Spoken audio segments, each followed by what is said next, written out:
Buha-buha ijuk. Paskah dan buha-buha ijuk di Tanah Batak. Pekuburan Guluan, Kota Parapat mendadak benderang oleh ribuan nyala lilin dan lampu. Orang-orang terus berdatangan bersama rombongan keluarga masing-masing. Dalam suasana masih gulita, mereka mengumandangkan mada puji kepada Tuhan pemilik segala nyawa. Subuh itu, Minggu tanggal 21 April tahun 2019, pekuburan yang berada tepat di halaman SD Negeri 096132, Jalan Girsang Sipangan Bolon, Parapat, Kabupaten Simalungun, Sumut itu semarak dengan sukacita. Orang-orang tidak gentar, tiada seorang yang berkabung. Mereka berkumpul, mengelilingi masing-masing kubur anggota keluarganya. Dari tempat yang paling sunyi itu, mereka merapalkan doa kepada Tuhan agar jiwa mereka pun turut dibangkitkan kelak di akhir zaman.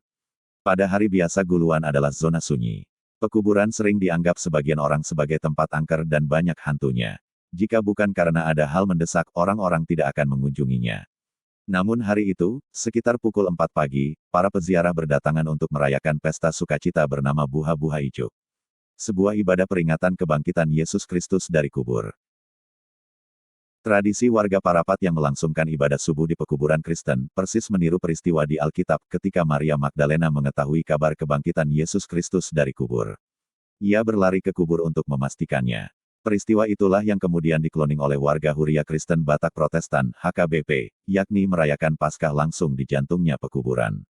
Dalam kepercayaan Nasrani, peringatan kebangkitan itu tidaklah sekadar kebangkitan daging, tetapi sekaligus bukti kemenangan Yesus korban penyaliban atas kuasa maut.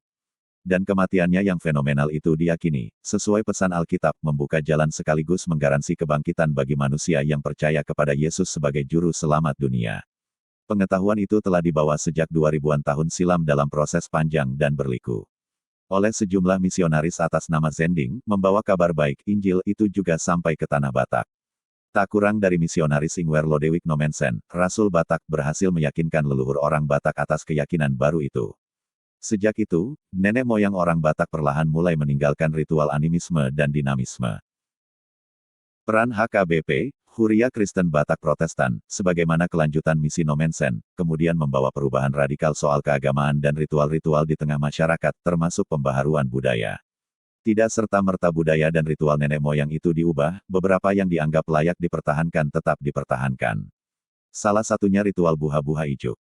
Tradisi menziarahi kubur keluarga. Pernah ada upaya untuk menggeser prosesi buha-buha ijuk ini dari lokasi pekuburan menjadi ibadah di gedung gereja.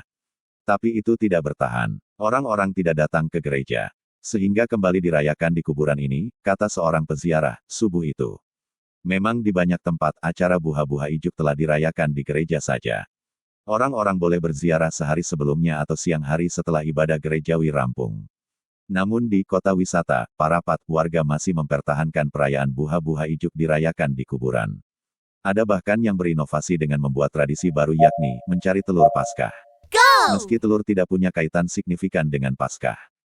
Rata-rata warga di sini kan masih kenal akrab semua. Masih saudaralah. Jadi sekalian silaturahim. Gelap-gelap begini, kami enggak takut. Kan pada ramai juga. Ada lilin ada bulan, cetus lelaki muda bermarga butar-butar, warga setempat. Pagi itu ia menziarahi kubur ayah ibunya dan kakek neneknya. Ia menuturkan kalau neneknya meninggal saat dia sedang main cubit-cubitan di tempat tidur. Tahu-tahu neneknya sudah meregang nyawa. Kalau bapak ninggal pas lagi tidur. Mama karena sakit, imbuhnya. Berbeda dengan Amang Simanungkalit, ia datang bersama 3 anaknya. Mereka menziarahi kubur kakek mereka. Bapakku ini dulu tentara. Pangkat terakhirnya letkol. Pernah bertugas di Medan. Dia tak mengizinkan kami untuk mengikuti jejaknya. Katanya, kami enggak boleh jadi tentara ataupun polisi, bebernya. Simanungkalit juga pagi itu berencana berangkat ke Siantar untuk menziarahi kubur istrinya yang mati muda. Mati karena sakit penyakit. Tiap tahun kami ziarah, ungkapnya lagi.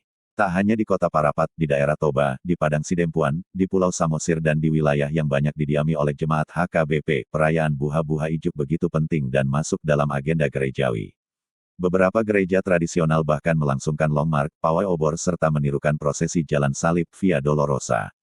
Di area peristirahatan terakhir itulah, para peziarah duduk terpekur. Secara bersama-sama mereka melantunkan kidung-kidung penderitaan. Saat itu, berkelabatlah peristiwa 2000-an tahun lampau tentang proses Via Dolorosa, jalan penderitaan.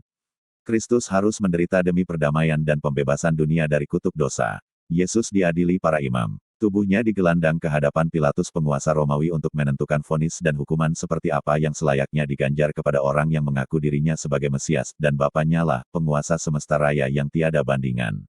Yesus Kristus yang dititipkannya pada rahim Bunda Maria pada saatnya harus dijadikan sebagai kurban penebusan. Dan kebangkitannya kemudian sebagai garansi bagi siapa saja bisa beroleh hidup di kerajaan sorga yang mempercayainya. Itu sebabnya, bagi kaum Nasrani, Paskah sama pentingnya dengan Natal. Keduanya bahkan saling berkaitan. Karena itu perlu dirayakan. Dan buah-buah ijuk ini, salah satu tradisi di Tanah Batak khususnya umat Nasrani yang percaya dengan terminologi kebangkitan dari maut dan hidup kekal. Dikutip dari internet, riaubangkit.com